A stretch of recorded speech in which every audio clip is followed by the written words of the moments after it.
Hello, good evening.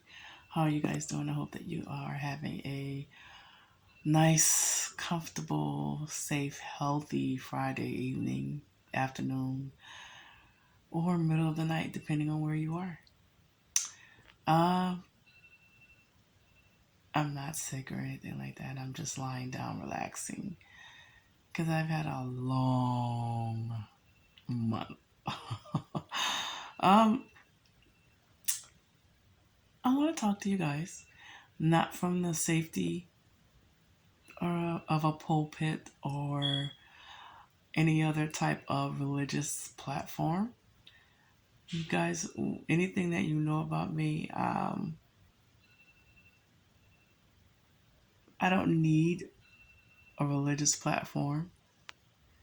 A lot of people offer me religious platforms for various reasons, but I find that religious platforms just don't fit me. I don't fit in with those types of settings because I won't conform to religious protocols, if you will. And so I have to operate outside of the religious protocols and platforms. But that does not mean that the Most High does not show me things or does not speak to me regarding certain things. So don't be fooled or deceived because you think that I'm just somebody looking for attention and whatever. No, I'm really not looking for attention. As a matter of fact, I kind of wish I.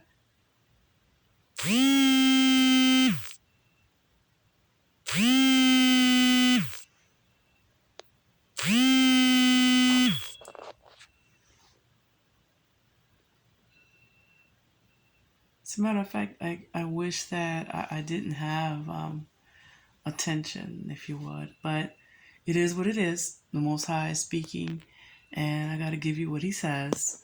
And you could take it or leave it. That's my stance on a whole lot of stuff.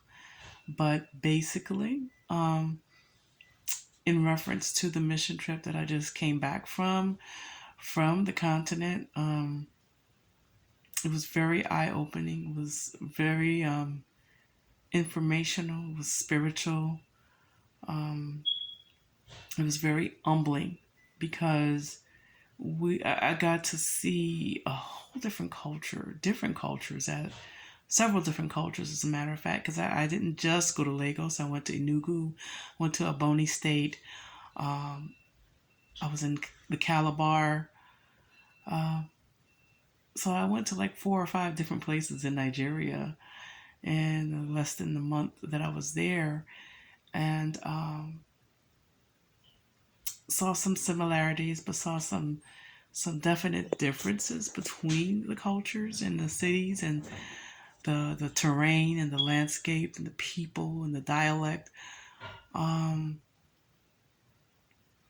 Nigerians are some awesome people, and I do believe that the Most High is going to bless Nigerians.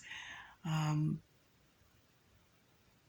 it's just a different type of thing when you're sitting in a house or sitting in church or you're in a hotel or you're in a mall and the lights go out.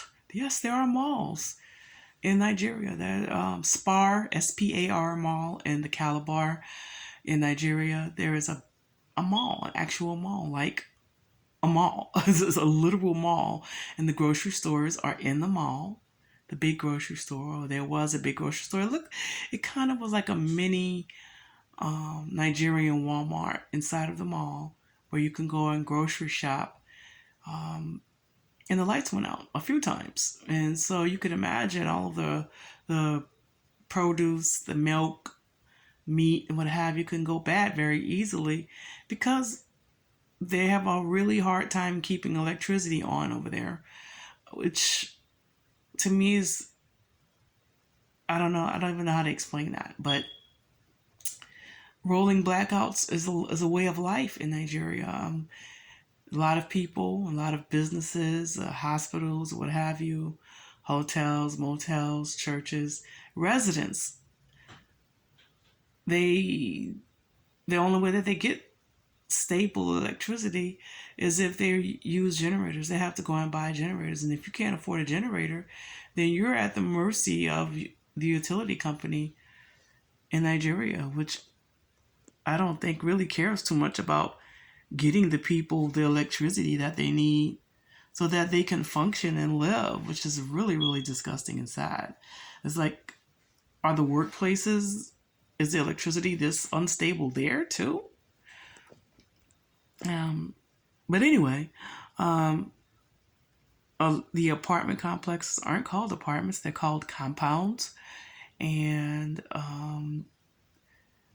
sometimes there's running water and sometimes there's not.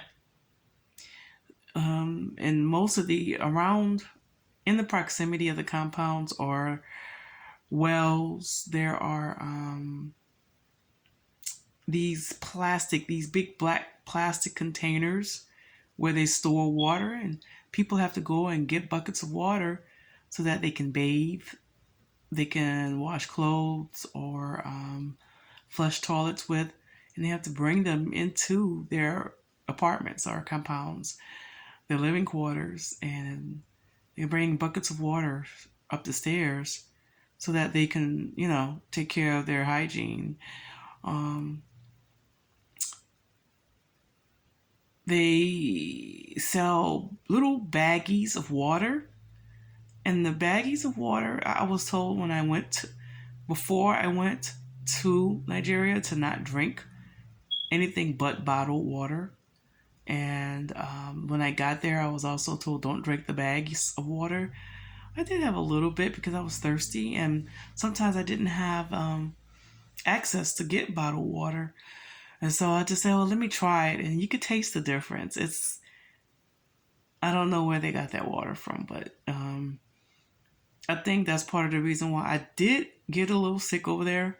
I don't know if I was trying to catch typhoid or malaria or whatever, but I got a couple of days I was really not well. I was like, oh my God, what's going on with me? I don't feel good. Oh my God. But it could have been that. It could have been when I was in the village in a bony state and was actually in the village, and, you saw children with swollen bellies, and um, you saw people who were emaciated, like they hadn't eaten in days or weeks, and it was very sad to me. I got a chance to dispense medicine to the village people, and it was very, very disheartening because I couldn't really, there's never going to be enough to go around for everyone. And the people that suffer the most are the elderly and the children. Um, I remember the night that I preached, at the village for the crusade, I just laid hands on every child that I could and just prayed for them because, you know, to be a child and try to function and thrive in that type of environment where they don't even have their basic needs met. We're such a, we, I hate to say we're a blessed country here in the United States.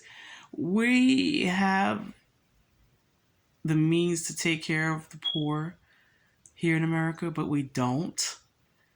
Um, yes, the basic needs are met, but a lot of needs are pretty much ignored and disregarded, especially for people who don't make enough money, or minorities or what have you.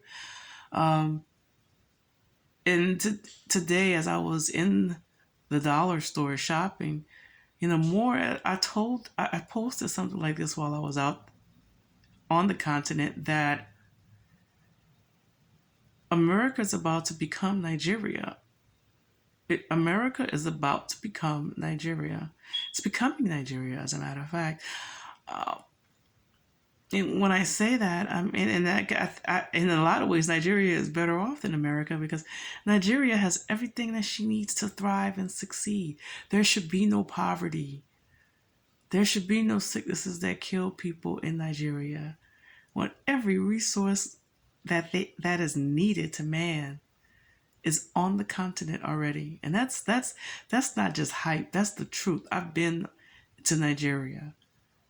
in a few states in Nigeria, and that's the one. I mean, besides Ebony State in the village where we were, every place that I went to, people, there was supplies, there were resources, there were people making ways for themselves. There were entrepreneurs, more entrepreneurs than employees in Nigeria, especially within the state of Lagos. Okay. Um, yeah, it's overcrowded. It's busy. The commutes are insane. It's very, very stressful. I would not want to live in Lagos, to be honest with you, because it's just too much. Um, I actually was riding around on mopeds, um, which was very scary at first, but it actually was very exciting. Um, got some very important appointments that I had in Lagos that I will talk about at another time, not now, on mopeds. Because it's the quickest way to get around because the traffic is so insane and so backed up. It takes you 3 to 4 hours to commute anywhere just within Lagos, which is crazy. But if you get on a motorbike, you'll get wherever you need to go in a half hour, 15 minutes, depending on where you're going, maybe an hour. So it's a much quicker commute. So having a car in Lagos is not going to help you because you won't be able to move the car around. Literally, because it is insane. The traffic is insane. It's worse than New York. It's worse than California. Okay, it's horrible. So like I said, it's horrible. Um, America is about to become Lagos in terms of not the level of poverty, um, the lack of the resources being trickling down to the people that need it the most. It's happening right now in this country. If you go to any store in the country, there are going to be some shelves that are empty. I don't care what store you go to. It's empty shelves. I call it empty shelf syndrome. And this is what happens when you have all of your products and resources outsourced, and you're depending upon other people to supply your needs. Well, you go to the store that you may not find any tissue paper, you may not find any water, or you may not find any water filters, or you may not find basic food items. You may not find supplements and vitamins that you need to sustain your health and the health of your family. Um, you may not find medical supplies that you need to take care of yourself. That's a reality here in this country today. And that's not something that happens and is happening in Nigeria. I can't speak for all of the continent because I didn't get to go to all of the continent, but every place in Nigeria that had stores and that had some semblance of civilization, they had everything that they need. They walk up to the car window and sell you tissue paper. They'll sell you soap. They'll sell you anything that you need. You will be amazed. Instead of having the items on the store shelves, the items were being sold in the street by individuals that was taking charge of their own care, and they weren't waiting on somebody to carry it for them and bring it to them and take care of them. So I applaud them. I'm very proud of the fact that they have been able to sustain themselves within the oppression and the lies. But America needs to take notes because rolling blackouts is going to be a thing here. hmm Housing has already gone through the roof. hmm There's a lot that's going to happen on this soil. That people who never thought that they were slaves are going to feel like slaves, and it ain't going to be just black folks either. Yep. I hope you're ready. I hope you're ready. The first shall be last. and the last shall be first. That's the word, baby. Yeah, you take it or leave it. You know, sure word of prophecy. It's in the word, and it's happening. Whether they hear or whether they forbear, it's on you. And with that, I'm gonna stop because I'm at 15:34. I didn't mean to go this long, but America, get ready. The famine is beginning to hit. And if you do not know the Most High, you are going to be in some serious, serious, serious, serious trouble.